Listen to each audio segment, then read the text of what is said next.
bienvenue dans ce talk consacré au design culinaire avec un titre, j'espère, assez évocateur et attirant pour vous, Objet gustatif, la jeune garde et sa recette de l'art culinaire polysensoriel. Autour de moi, je n'ai pas des chefs, mais j'ai bien des designeuses culinaires. Donc j'ai la joie de recevoir Yuan, qui est donc artiste, designeuse culinaire, qui a fondé vous avez fondé votre propre studio en 2014. Alice, à ses côtés, Alice Moirot, qui est consultante, qui est entrepreneuse, qui est cofondatrice notamment de la marque Table qu'on évoquera donc durant cette discussion, et qui est gastronome et qui est curatrice de dîner. C'est une expression qu'un collègue journaliste a employée, que je trouve qui vous va très bien pour décrire votre travail également. Et j'en passe, parce qu'il y a pas mal d'autres activités, on reviendra dessus également.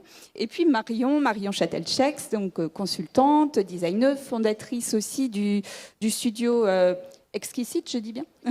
Tout à fait. Donc prenez vos micros, ça sera plus facile pour discuter. Donc vous avez toutes des points communs, parce que vous m'avez toutes, en préparant cet échange, expliqué que vous aviez toujours voulu travailler dans l'univers de la restauration, travailler avec des chefs, mais vous ne vouliez pas être chef. C'était pas du tout cette optique-là. C'était vraiment accompagner cet univers. Donc j'aimerais dans un premier temps, en fait, que chacune revienne sur son parcours. Donc je propose Yuan, si vous pouvez démarrer, parce que vous avez fondé votre studio en 2014, mais bien avant, il y a tout un parcours de formation qui a démarré en Chine. Oui. Bonjour à tous, je m'appelle Yuan, je suis chinoise, née en Chine et arrivée en France en 2006. J'étais prédisposée à m'intéresser au culinaire avec un père et des chefs de restaurant et un sculpteur de fruits et légumes. Mon parcours académique qui m'a conduit à l'école d'art et design de Chine et aux Beaux-Arts de Marseille et puis à l'école de Reims où j'ai obtenu mon master design produit. C'est là que je découvre le design culinaire avec Marc Bretillo. Après mon diplôme, j'ai travaillé dans le secteur de luxe pour le concevant le mobilier et les objets en design. Ça, on reviendra au cours de la discussion. Mais effectivement, vous avez étudié donc, à l'École supérieure d'art et design de Reims, qui est vraiment très qui a été une pionnière pour la formation dans ces disciplines. Vous aussi, Marion, vous êtes passée par cette école. Oui, je suis passée par cette école il y a un tout petit peu plus de 10 ans, puisque moi j'ai eu un parcours dans le design textile de formation. J'ai travaillé plus de 10 ans dans la mode et les chefs et leur univers m'interpellaient pour leur relation à la couleur, aux matières que je travaillais moi-même à ma façon. Et donc, je suis allée à l'ESSAD de Reims en 2013-2014 pour suivre le master en design culinaire et faire évoluer ma pratique vers ce domaine-là. D'accord. Et vous avez fondé donc votre studio. Donc voilà, suite à cette année de formation que j'ai suivie en parallèle de mes activités en freelance, j'ai monté le studio Exquisite donc en 2014. Donc il va fêter ses 10 ans aussi. Alors Alice, des points communs, la restauration, la mode, mais plein d'autres choses pour arriver à ce parcours-là. Moi, j'ai toujours rêvé de travailler dans la cuisine. C'était vraiment mon rêve depuis que j'étais petite. Mais c'est vrai que je voulais pas non plus être chef. Donc je sais pas qu'on avait ça aussi en commun. Je pensais que comme vous travaillez plus l'ingrédient, vous aviez aussi plutôt fait des études culinaires premières. Et donc je me suis pas destinée d'abord à une école de cuisine, mais j'ai fait une école plutôt autour du livre. Donc c'est l'école Estienne. Et j'ai travaillé le design graphique. Je voulais faire des identités visuelles de restaurants à la base. Et après, j'ai continué à évoluer en posant tout le temps la question, plutôt stylisme culinaire, plutôt photographie. En tout cas, c'était toujours le culinaire qui prenait le dessus. Et après, j'ai fait un master à Sciences Po en communication. Donc là, j'avais une approche plus stratégique du monde de l'hospitality, du monde de la restauration. Et jusqu'à terminer, donc maintenant j'ai un parcours plutôt freelance. J'ai travaillé au fooding et maintenant j'ai monté donc une marque d'art de la table qui s'appelle Table. Et je fais aussi des dîners où j'invite des chefs à composer un menu pour des marques dans la mode principalement ou dans l'art de la table aussi, avec notamment Christophe dont on parlera peut-être tout à l'heure. Alors, peut-être revenir juste sur ce passage à Sciences Po qui a été aussi une opportunité pour vous d'aller trouver des stages, des expériences dans ce secteur où vous vouliez prendre pied, en fait. Oui, ce que je trouve intéressant, c'est qu'en France, on s'ouvre de plus en plus à l'éducation professionnalisante et qu'à Sciences Po, on nous propose de faire des césures, des stages. Et au final, ce qui compte, c'est peu la formation, mais vraiment cette opportunité de voyager, de partir à la découverte de studios, de se former ailleurs et de ne pas forcément apprendre à l'école. Et c'est aussi quelque chose qui était partagé avec École Estienne, quand j'ai pu partir à New York et à Los Angeles pour faire du stylisme culinaire à New York, mais aussi à Los Angeles, une approche plus autour d'épisodes pour une série de chefs engagés pour Netflix, que je travaillais à l'époque en direction artistique. Donc c'était vraiment une autre approche de la cuisine à chaque fois très différente, mais offerte par ces stages-là. Et vous ne vouliez pas être chef, mais vous avez édité également un premier livre de cuisine. Oui, c'est ça. Un premier livre de cuisine et peut-être un deuxième.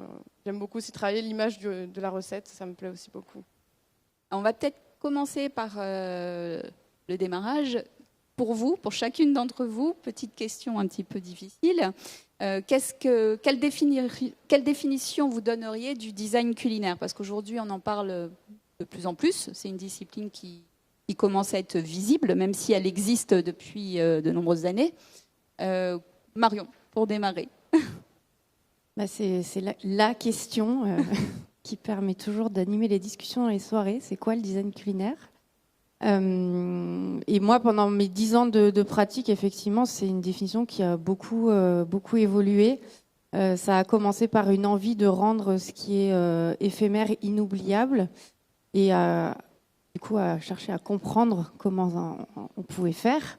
Et comme je l'ai expliqué dans un TEDx, si vous voulez rentrer un peu plus en détail dans le sujet, pour moi, le design culinaire, c'est ce qui touche à tous nos sens, donc les 5 sens qu'on sollicite quand on mange, mais aussi ce que j'appelle le 6e sens, qui va être toute l'histoire qui va se passer autour de nos assiettes, autour de ce qu'on mange, avec la personne qui aura fait à manger, la personne qui va nous servir.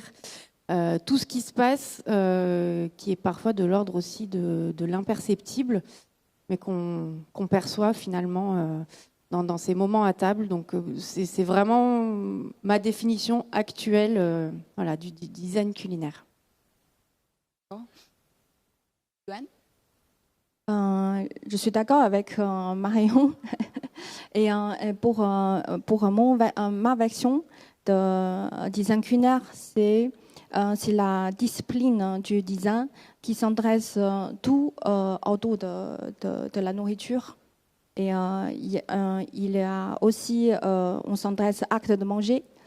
On peut aussi intégrer l'aspect artistique pour concevoir des objets comestibles et aussi pour créer des événements mémorables. Alors, je vais rebondir sur objets comestibles, puisque quand on préparait cet échange, vous me parliez effectivement, finalement, on applique une démarche de design produit et puis on cherche quel message on va utiliser et faire passer par les aliments, finalement. Il y a un lien c'est comme de médias. Oui, c'est comme un outil. En fait, aliment, c'est comme une matière et c'est aussi comme un média pour raconter l'histoire. Alice, une approche plus globale peut-être? Oui, je suis bien sûr d'accord avec Marion et Yuan. Peut-être ce que je pourrais rajouter, c'est le travail très important avec les chefs qui est passionnant et la co-création d'un menu, du coup vraiment à 4 mains avec les chefs qui peuvent nous aider sur les projets. Et il y a un côté un peu chef d'orchestre aussi, donc bien sûr il faut travailler la direction artistique en avant, mais il y a un côté très plaisant à trouver les bonnes personnes, à s'associer avec les bons artisans. C'est pas seulement les chefs, c'est aussi les producteurs, les bons légumes, les bons produits, les belles choses. Et pour avoir une belle matière première. Et ensuite, du coup, toute cette recherche est passionnante. Donc, le comestible, ça passe aussi par les étapes qui sont en amont, donc, du coup, de la création pure. Et je trouve ça hyper intéressant aussi d'avoir toute cette chaîne de créateurs, de co-créateurs au final du moment comestible. C'est ce que vous me disiez pareil en préparant cet entretien, c'était de dire en fait finalement le cœur, c'est l'interaction. Le cœur du design culinaire. Et c'est ça qui fait aussi cet effet de brigade aussi, un peu plus déconstruite. Mais on a un peu l'impression de participer à un moment, comme dans une cuisine, on a l'impression d'avoir vraiment une équipe. Alors, elles peuvent forcément là présentes au moment de l'événement, mais en tout cas, on a l'impression d'avoir travaillé en commun. Et c'est pas seulement une production personnelle artistique, il y a aussi vraiment tout un corps de métiers qui interviennent dans la création. On va rentrer justement maintenant un peu plus dans vos expériences et votre travail, vos collaborations avec les chefs. Collaboration, est-ce que c'est complémentarité, complicité? Ça, vous allez chacune y répondre. Déjà, comment arrive-t-on à les convaincre d'une collaboration? Marion? Alors, moi, quand j'ai démarré dans le design culinaire, je pensais, comme dans la mode, arriver avec mon book et montrer ce que j'avais fait et on imagine ce qu'on pouvait faire ensemble. Ça a été un peu plus compliqué que ça, parce que c'est deux milieux qui, en tout cas, il y a plus de 10 ans, étaient moins liés, je pense. Enfin, le design culinaire on en entendait moins parler. Donc moi, pour arriver à tisser un lien avec les chefs et leur montrer aussi ce qu'on pouvait faire ensemble, j'ai lancé des cahiers de tendance et d'inspiration culinaire. On va en voir défiler des planches durant les... Il y en a dans les visuels et qui pour moi en fait était comme un book, mais plutôt un produit en fait. Assez énorme, parce qu'il y a plus de 800 références. Il y a eu 5 cahiers de 200 pages qui comprenaient chacun plus de 800 références et photos. Associées les unes aux autres pour faire émerger des histoires, de l'inspiration et des univers particuliers. Et ça a été vraiment la clé d'entrée pour moi avec les chefs, puisque j'arrivais du coup avec un produit qui pouvait correspondre à un besoin ou en tout cas une solution qui était de gagner du temps sur savoir ce qui se passe dans tous les milieux créatifs confondus ou même dans d'autres pays. Enfin, c'était culture, nature et design, hein, les sujets que je traitais dans ces cahiers. Et là, en fait, à partir de ces cahiers-là, donc j'en ai vendu comme des cahiers de tendance, mais les chefs ont aussi compris ce que je pouvais leur apporter de spécifique et m'ont demandé des mood boards ou des cahiers sur mesure par rapport à leurs besoins. Donc là, j'ai travaillé en étroite relation en fait avec eux, à l'écoute aussi de leur histoire, de leurs besoins, de ce qu'ils avaient envie de raconter, et en créant des mood boards et des inspirations dédiées vraiment à leur histoire, au-delà d'une idée de tendance ou de choses qu'on capte dans l'air du temps. Alors vous vous positionnez vraiment côté salle, hein, pas côté cuisine. Alors ça a été aussi un virage que j'ai amorcé pendant ces 10 ans. C'est-à-dire qu'au démarrage, ces cahiers, ils étaient quand même très, très orientés sur tout ce qui était dressage, mise en forme dans l'assiette. Et j'ai vraiment réussi à trouver ma place aussi aux côtés des chefs quand j'ai commencé à me positionner côté salle et à leur dire que je me positionnais comme le client et à l'écoute de ce que le client ressent et perçoit pour que ce qui sortent de la cuisine soit amplifié et perçu par le client. Donc, c'est vrai que maintenant, je dis assez clairement que je ne touche pas aux assiettes et à l'intérieur des assiettes et à la cuisine. Il peut y avoir des visuels d'inspiration pour du dressage, mais je me place vraiment d'un point de vue complémentaire au chef qui est dans son univers, dans son savoir-faire. Et moi, côté salle, dans un autre univers qui est complémentaire. Yohan, vous, c'est plus par le produit que vous avez pu approcher les chefs quelle a été la clé d'entrée pour faire comprendre votre démarche? Et en fait, pour moi, il y a différents contextes pour différents projets. Par exemple, quand je crée mes propres événements, je collabore avec des chefs, j'échange avec eux sur mes idées. Lui, il porte son savoir-faire et tester, mettre en œuvre les créations. Et je rentre dans le processus de fabrication parce que c'est une source d'inspiration. J'apprends à son côté et ça se complète bien. Et quand je travaille pour un client, un trader, j'ai étudié leurs contraintes, leurs besoins et leurs problématiques. J'apporte une direction artistique et je propose des solutions. Et aussi, et c'est là où on développe ensemble avec les chefs. On est bien dans la démarche design. Comme on parle de stratégie, de contexte, d'analyse des besoins. Oui, tout à fait. On fait des brainstorming ensemble pour enrichir la réflexion. On se complète bien. D'accord, donc on a complémentarité, complicité. Alice, vous, comment vous fonctionnez déjà? Déjà, je vais toujours goûter, je suis toujours en chasse, entre guillemets, de nouveaux chefs, de nouveaux talents, de nouveaux créateurs. Et j'essaye du coup d'aller le plus manger au restaurant. Bon, c'est une très belle contrainte, mais j'essaie de manger vraiment au restaurant pour me renseigner un peu sur ce qui se fait et sur les nouveaux chefs, parce que j'aime aussi beaucoup travailler avec des femmes principalement. Donc j'essaie de regarder aussi un peu cette nouvelle garde de chefs. Et donc aussi, l'intérêt de travailler avec ces chefs-là, c'est de voir ce qu'ils proposent, déjà leur spécialité. Donc ça peut être, on en reviendra peut-être sur Alice Arnoux, avec qui j'ai travaillé dernièrement, qui travaille vraiment le poisson, qui avait appris à la marine avec Alexandre Couillon à travailler vraiment les crustacés et les poissons. Donc quand j'ai un dîner spécial, donc avec une contrainte alimentaire sur du végétal ou du poisson, j'essaye de trouver la meilleure personne, la plus adaptée à cette contrainte-là, et de travailler un menu très créatif. Donc l'idée, c'est de travailler les alentours aussi du menu. Donc ça peut être la dentelle, ça peut être aussi l'actualité de la marque, ou c'est un peu ses envies. Mais l'idée, c'est vraiment de trouver la perle rare associée au menu pour pouvoir créer un vrai moment différent avec la spécialité de la chef ou du chef. On va rentrer dans ces projets événementiels avec l'accompagnement de marques, etc., qui débordent du cadre même du restaurant. Mais je voulais revenir quand même sur un point, puisque nous sommes un plateau extrêmement féminin. Le monde de la restauration, c'est quand même un monde pas facile.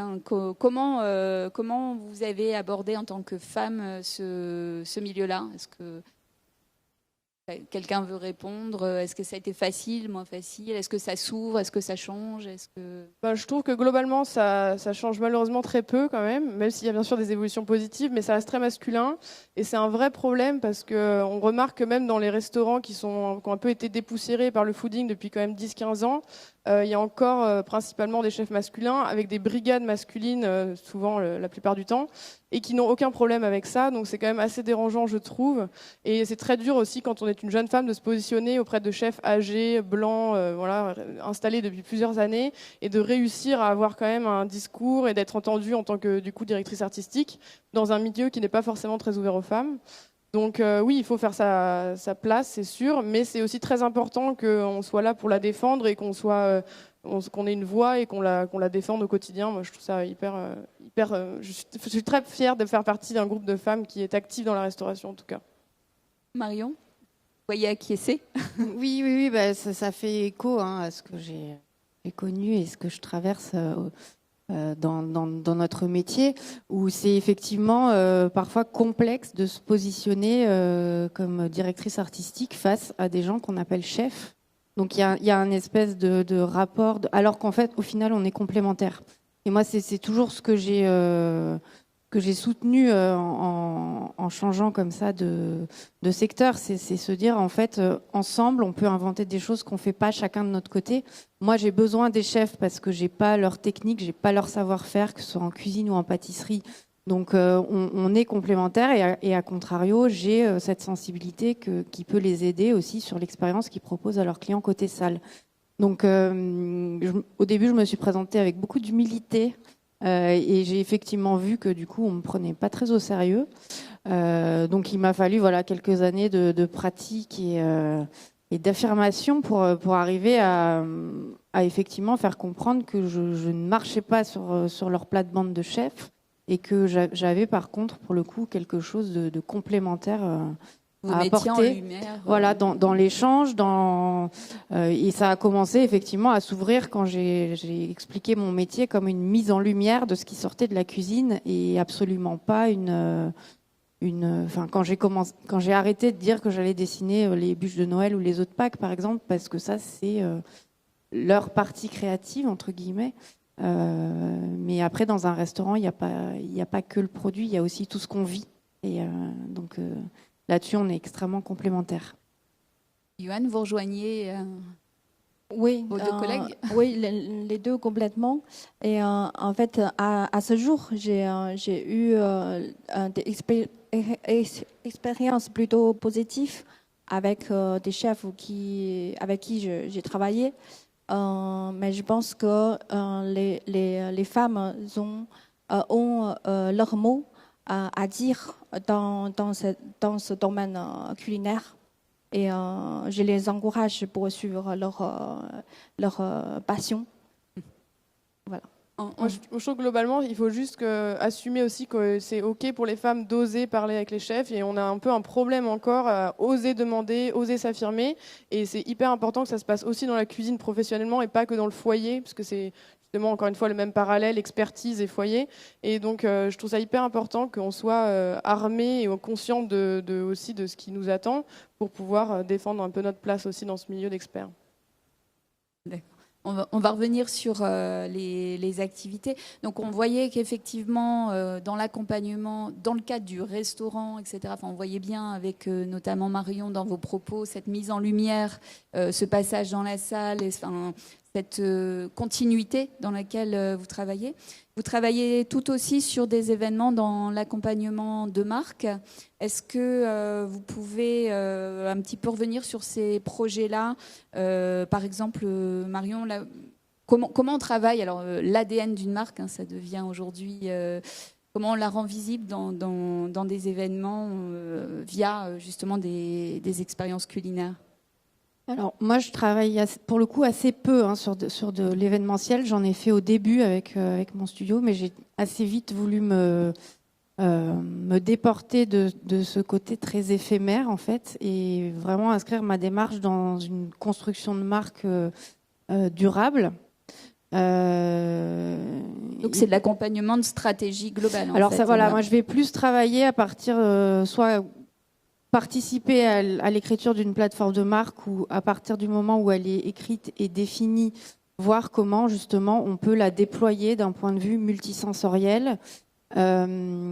Typiquement, j'ai travaillé avec Petrosian l'année dernière ils avaient une plateforme de marque, mais qui était c'était un PowerPoint très très clair et très intéressant. Mais après, c'est comment ça, on le fait vivre dans les photos qu'on prend pour le mettre sur le site internet, dans les photos qu'on prend pour mettre sur le site, sur la page Instagram, dans les vitrines pour les différents événements de l'année. Et comment ça se traduit d'un point de vue couleur, matière, sens. Et comment on va arrêter un client qui passe devant une vitrine et il va se dire bah oui tiens c'est différent de l'année dernière ou ça m'interpelle. Donc c'est vraiment là-dedans que je parle d'ADN de marque. C'est comment en fait des concepts ou des valeurs après arrivent à être véhiculés d'un point de vue sensoriel, et ce qui va faire en fait que le discours de la marque va être ressenti comme aligné par le client ou la personne qu'on cible, parce que absolument tout ce qu'on communique autour, et ça peut être aussi de l'événementiel culinaire, hein, bien sûr, va être aligné en fait avec cette plateforme et cette façon de communiquer qu'on a définie. Et c'est rendre matériel des concepts peut-être parfois ou des valeurs qui sont de l'ordre de l'intellectuel. Donc c'est comment on fait rentrer dans la matière et faire ressentir aux personnes qu'on souhaite toucher ces idées qu'on a envie de véhiculer. En travaillant vraiment énormément sur les visuels. Hein, alors il y a une grande partie de visuel, mais après c'est aussi de l'expérience. Donc ça dépend, ça va être aussi une histoire de choix de matière, de choix de texture. Et même quand on fait de la photo, du stylisme photo. On choisit des fonds. Enfin, on est dans une. Le visuel nous permet quand même de toucher beaucoup de sens, en fait. Même si on peut pas toucher via les yeux, on n'est pas du tout sur la même sensorialité d'une image. Donc voilà, c'est de l'impalpable qui se palpe à la fois par tous les sens et c'est vrai essentiellement aussi beaucoup par les yeux quand on parle de photos, d'images, de vitrines, des choses comme ça. Yohan, oui. Donc vous avez travaillé notamment avec Fleur de Mai. Quelles sont un peu les expériences en fait que vous avez eues comme ça sur l'accompagnement d'événements travailler aussi avec une marque américaine, alors je crois qu'on ne peut pas la citer, mais qui est autour du mycélium. Enfin, quels sont un petit peu... pourquoi on fait appel à vous comment vous les accompagnez dans ce type de projet? En fait, la nourriture, c'est un matériau vivant et éphémère. L'événement, c'est une façon pour valoriser ses créations. Du coup, j'ai commencé l'événement quand j'ai créé mon studio et sous la forme d'apéro créatif ouvert au public une fois par mois pour tester.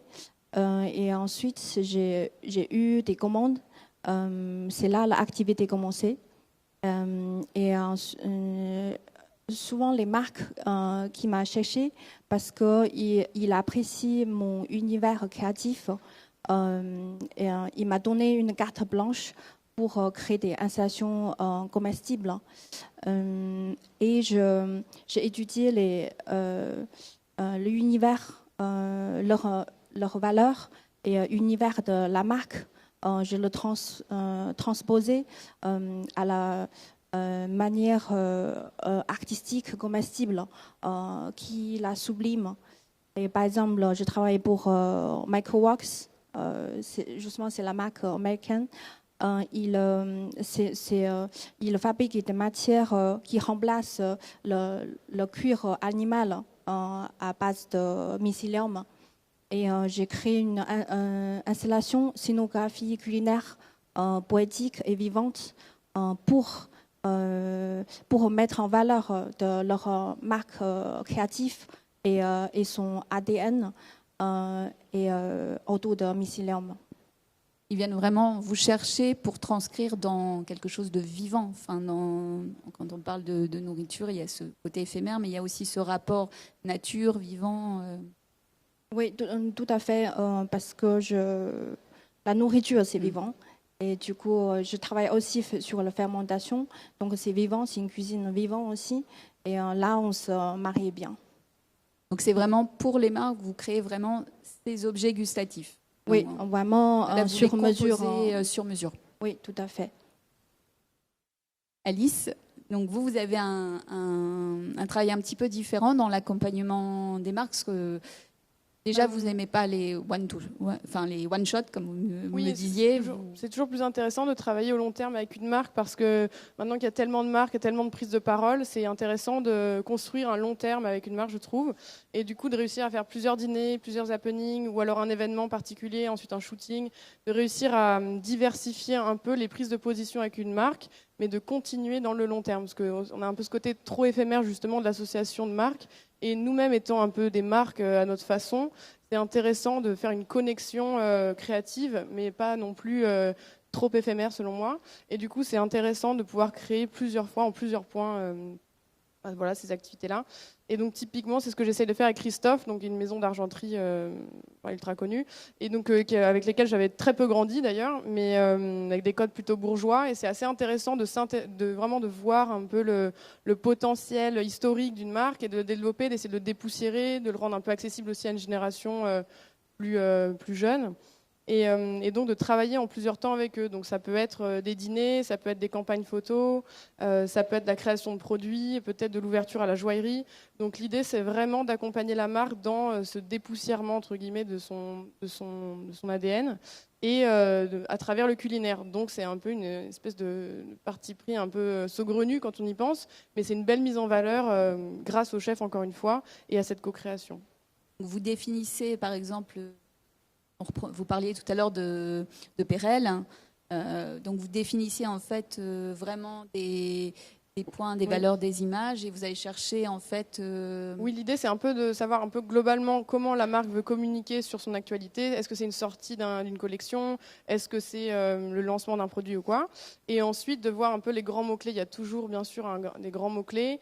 Puis ensuite un brainstorming, on affine, et après il y a une traduction culinaire de tous ces mots-là. Donc par exemple pour Simone Perel, qui était une marque de lingerie, l'idée c'était de travailler la dentelle de Calais. Donc on a travaillé avec la chef Alice Arnoux sur vraiment des papillotes faites avec cette dentelle, avec des impressions. L'idée c'était aussi de travailler en finesse tous les crustacés avec des os, des végétaux, pour rappeler aussi les couleurs de la collection. Donc il y a aussi bien sûr les couleurs, les textures, les matériaux.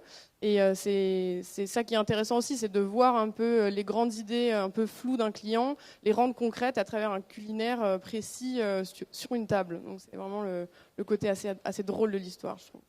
Alors, on a bien compris que vous travaillez toutes sur des expériences à vivre. On parle de moments éphémères, etc. Marion, vous dites, c'est un petit peu comme la Madeleine de Proust. On se rappelle pas forcément des ingrédients précis, mais on se rappelle du contexte, on se rappelle de moments par des émotions. Justement, quelle est l'alchimie pour rendre un moment mémorable pour vous?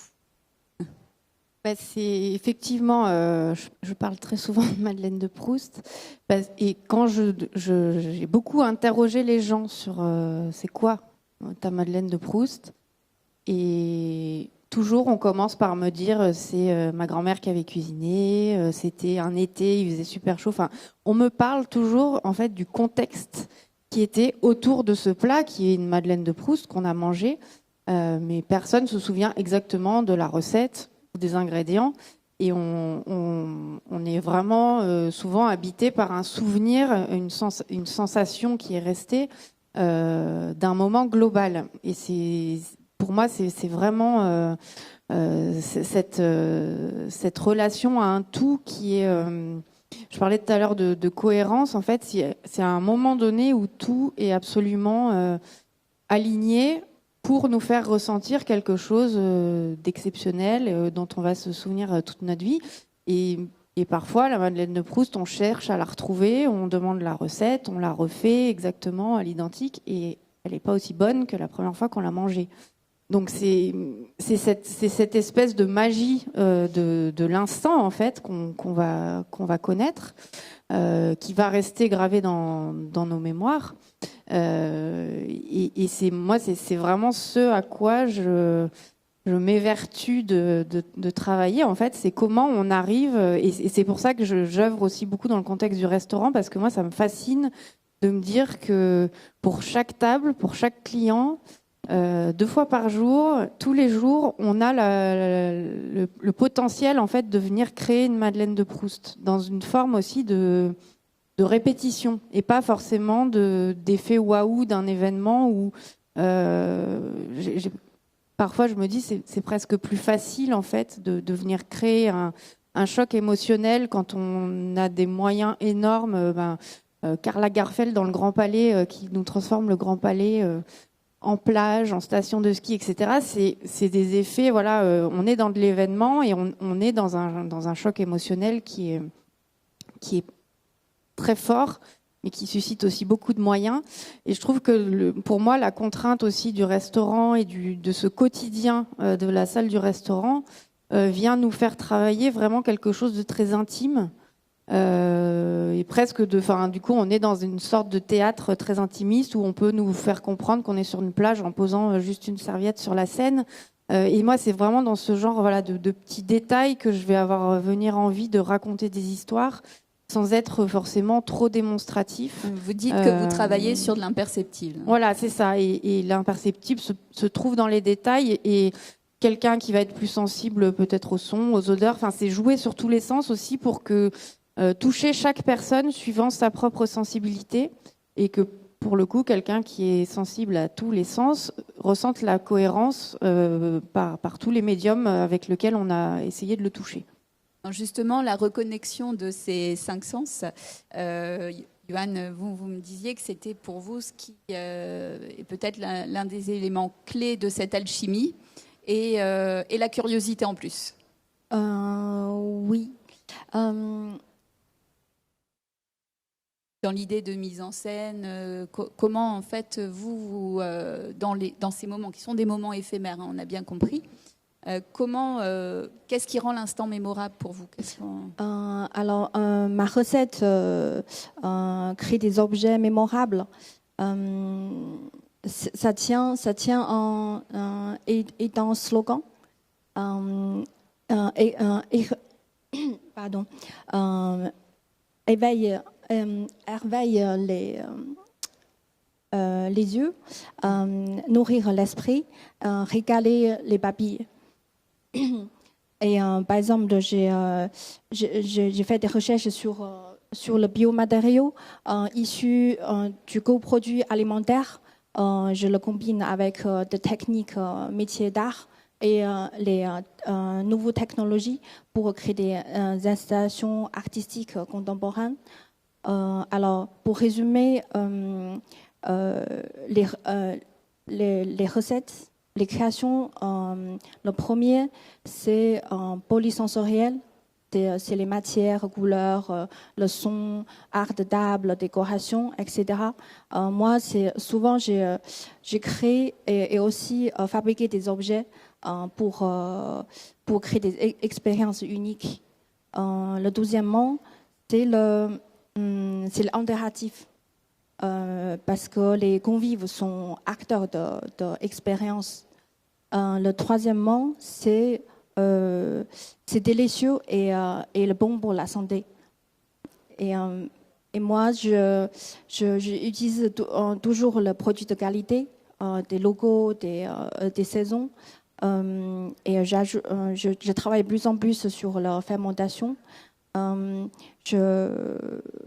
Mettre dans mes créations, chercher la nouvelle saveur umami pour mettre dans mes créations. Le quatrièmement, c'est immersif. Si vous pouvez revenir sur l'umami, un petit peu. Umami, c'est un cinquième saveur.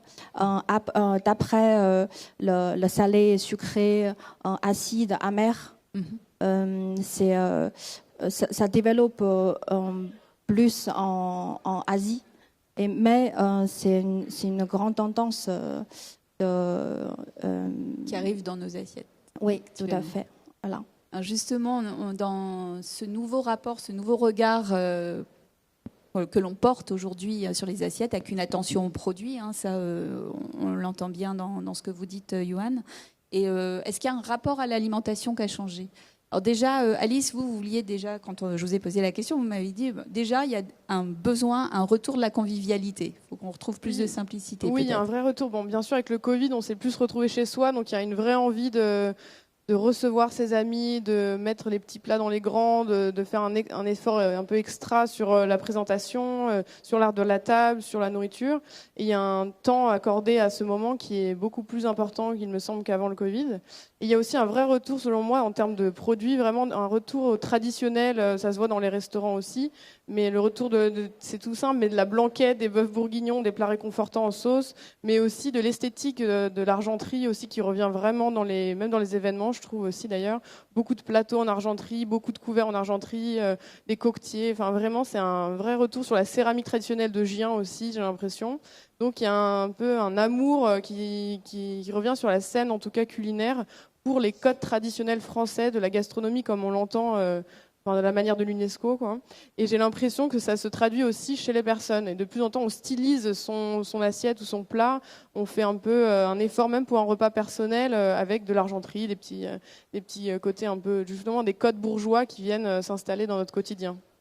Cette notion d'hospitalité, de convivialité, Marion, vous la soulignez aussi, en me disant, bon, on a mis, il y a eu un effet mode Top Chef, et puis... C'est vrai que moi, j'ai commencé à m'intéresser à l'univers des chefs avant la folie Top Chef, avant la télé. Et du coup, je trouve que la médiatisation a à la fois énormément servi tous ces métiers-là, parce que ça a énormément fait bouger les lignes. mais on en a parfois aussi un peu perdu l'essentiel et on est beaucoup dans le show, dans la démonstration, et on peut en oublier qu'au final, c'est quoi le plus important, c'est que ce soit bon et qu'on passe un bon moment à table, tous ensemble. C'est vraiment cette notion de convivialité aussi, et pas uniquement d'excellence et de performance. Et moi, je me suis régalée en lisant le livre de François Simon qui s'appelle La poétique du jambon beurre, où donc on a un critique gastronomique qui a quand même été dans toutes les meilleures tables du monde, qui au final nous dit que un de ses plus grands plaisirs, c'est de manger un bon jambon beurre. Et voilà, avec beaucoup d'humour, il va dans tous les travers aussi que la cuisine et la position du chef a pris. Et je pense qu'il y a un équilibre à retrouver en fait entre tout ça, mais il y a dans tout ce qu'on voit dans l'événementiel et dans justement la jeune garde qui arrive, je trouve qu'il y a effectivement cette envie de retour à une forme de convivialité simple, de passer par ça. S'est passé aussi beaucoup par la mode du sourcing et du bon produit, qui est une nécessité, qui n'est pas une mode. Et on revient à cette idée de partager un moment à table, et qui est finalement l'essentiel en fait de ce qu'on vient chercher quand on et de retrouver va manger chez quelqu'un. effectivement ce lien entre justement le chef, le client, ouais, la cuisine. Le lien entre le chef et le convive aussi. Moi, je sais que j'ai été attirée par ce secteur parce que on allait manger chez quelqu'un. Et maintenant, on est aussi parfois confronté. On va manger chez un grand chef et il est même plus dans sa cuisine. Donc moi, je trouve qu'on a perdu une forme parfois d'hospitalité dans ce sens-là, où on cherche l'expérience, mais plus forcément l'expérience humaine. Qui revient dans la jeune garde, en fait. Et ce qui, je pense, revient, oui. Dans les quelques minutes qui nous restent pour l'échange, je voulais quand même revenir sur des ouvertures, puisque on parlait de design culinaire, mais le secteur du culinaire a aussi touché. Il y a des porosités vraiment très fortes avec de multiples disciplines. Je pense notamment à l'art contemporain, où il y a beaucoup de choses qui se passe en termes de performance. Vous-même, vous êtes assez actif. Vous avez une activité d'artiste également avec votre studio.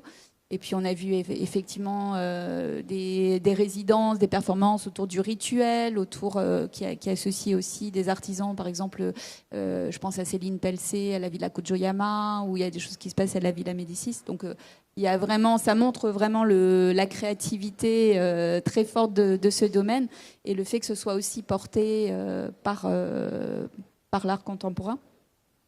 Je pense aussi, Alice, vous avez aussi fait un petit pas de côté qui est complémentaire en fondant une marque. On a vu passer les images de table. Oui, c'est une marque que j'ai créée avec une amie de Marseille il y a 1 an et demi, et qui au final prend maintenant 90% de mon quotidien et qui est devenue ma profession. Donc on développe des produits artisanaux et aussi dans des petites usines. On fait ça en France principalement. Donc là, on voit par exemple des sets de table qu'on fait tresser en paille. On a des tissus qui sont tissés dans les Vosges ou en Bourgogne, et on essaye de travailler les couleurs, les matériaux aussi pour sublimer le culinaire, mais à travers vraiment des produits d'art de la table. Et c'est ce qu'on essaye de développer en ayant un sourcing très responsable. On travaille aussi avec que du coton bio, du lin français, des usines qu'on connaît, des fabricants qu'on connaît, des artisans qu'on valorise. Et on essaie de justement s'entourer d'artistes au quotidien qui peuvent aussi compléter notre collection avec des bois tournés faits à Pantin. On a aussi de la céramique faite en Sologne. On essaye d'avoir vous vraiment choisissez toujours des artisans. Encore une fois, c'est cette idée de curation, d'essayer de trouver le meilleur pour réussir à avoir une collection très diverse, mais avec un sourcing et vraiment une éthique responsable. De temps en temps, vous faites partie de Concept Store, comme on s'est rencontrés dans ce vrai. sens. Donc, comment, pour avoir l'information, on vous suit sur Insta ou... Oui, par exemple, on a le Instagram de la marque qui s'appelle Table, tout simplement. Et puis après, sur les autres réseaux aussi pour les événements, plus. Marion, vous évoquiez des ouvertures aussi sur l'hospitality. On a vu effectivement que Maison Objet, notamment, développait un hospitality lab. Pourquoi pas voir aussi ces passerelles avec votre discipline? C'est vrai que moi, je suis rentrer par la cuisine pour arriver à la salle, et il y a de plus en plus aussi de restaurateurs qui ouvrent de véritables lieux de vie en fait, où on vient dormir, on vient passer du temps, on vient passer un week-end chez un chef ou dans son espace, dans son environnement. Et quand je parle de travailler sur l'imperceptible, voilà, la cuisine fait partie de ce tout, mais tout ne se joue pas en cuisine, et en fait, ça fait partie de la vie, tout simplement, manger, dormir, discuter, échanger. Donc moi, j'ai cette envie aussi d'élargir la cuisine à vraiment la création aussi de lieux de vie, et qui sont cohérents, qui proposent une expérience globale. D'accord. Et juste pour terminer dans les 30 secondes qui restent, Yoann, je voudrais juste revenir sur un point que vous aviez abordé. On a parlé bien sûr de la partie créative, artistique, etc. Vous me disiez qu'il y avait énormément de passerelles aussi avec la science, et notamment en prenant l'exemple des nouvelles matières, des pots de légumes, etc. Et que ça aussi, c'est un champ créatif, un champ de collaboration qui peut être... Oui, c'est un grand champ. En fait, il y a plus en plus de marques qui s'adressent vraiment le biomatériau, qui voulaient remplacer les cures animaux, qui voulaient et aussi comment les grands marques de luxe qui voulaient vraiment développer avec, par exemple, la matière à la base de mycélium ou bien algues, tout ça. Et c'est une grande tendance. En plus, c'est le biomatériau, c'est très vivant, et on peut vraiment appliquer avec différentes techniques, soit technique artisanale, soit technique numérique, nouvelles technologies, pour créer des caractéristiques différentes pour adapter différents produits, différents besoins. Et donc, et aussi pour créer des installations artistiques, c'est un champ infini en fait.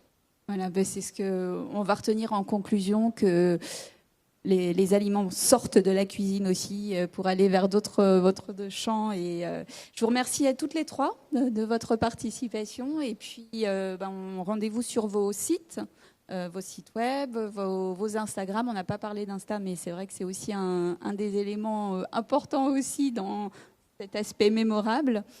Et je vous invite également à aller voir les expositions tendances en fait d'Elisabeth Le Riche, ce qu'il y a aussi vers l'Hospitality Lab. Vous retrouverez également notamment des focus sur des biomatériaux dont parlait Yoann.